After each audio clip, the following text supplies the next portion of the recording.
Hey, glad to be with you today. And I wanted to come to you today to talk a little bit about stress. So, we're all under stress, work stress, family stress, commitments. We are always multitasking, we're always thinking ahead. And sometimes we just need to take a few steps to be able to dial ourselves back into A, what makes us happy, and B, how we can slow down that quick pace of life. And sometimes that's all it takes. So, first off, what happens when we're stressed? Well, we don't eat properly.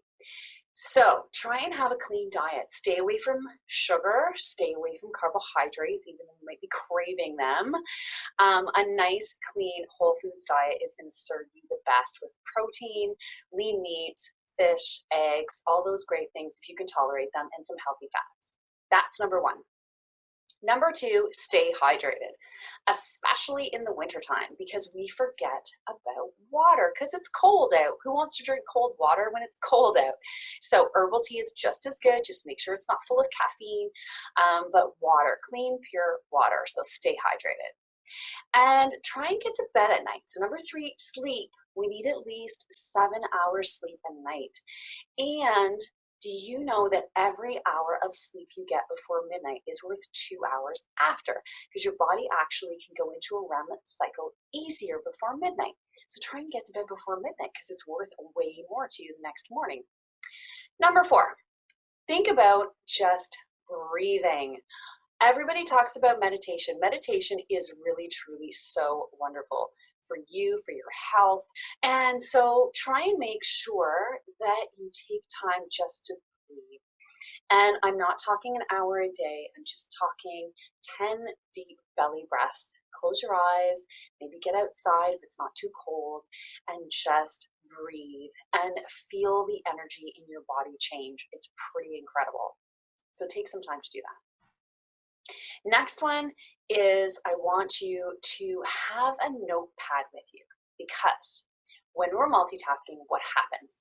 We have so much on our minds, we're trying to think of everything at the same time, and it's impossible for us to remember even what happened maybe an hour ago. So you really want to have a tiny little notepad, pop it in your pocket, put it in your purse, and then when something comes up that you think about that you need to remember, jot it down. And then at the end of the day, make sure you write in your little notepad what you need to remember for tomorrow.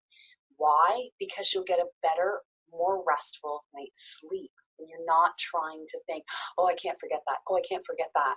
So write it down. Write it down, and then you can take it out of your mind because now it's on paper. You won't have to worry about forgetting it. The last thing you can do is make sure that you're being realistic with your timelines, especially around the holiday season, because guess what? It's around the corner. So we want to make sure that we're being realistic with the expectations we're putting on ourselves. You know, maybe the Christmas tree's not up yet. Maybe you don't have your lights up yet. Maybe you have 5 deadlines at work. Maybe the kids have hockey. Whatever the case might be, try and prioritize. Make the most important things number one and go from there. You can only do one thing at a time. So take your time and try and prioritize. And so to sign off here, make sure you visit my website, tons of free resources and podcasts there. And I just released my Energy Be Limitless Quick Guide with 10 amazing tips that you can use to gain more energy. So if you want to copy that, head on over to my website, killah.org, and get instant access to yours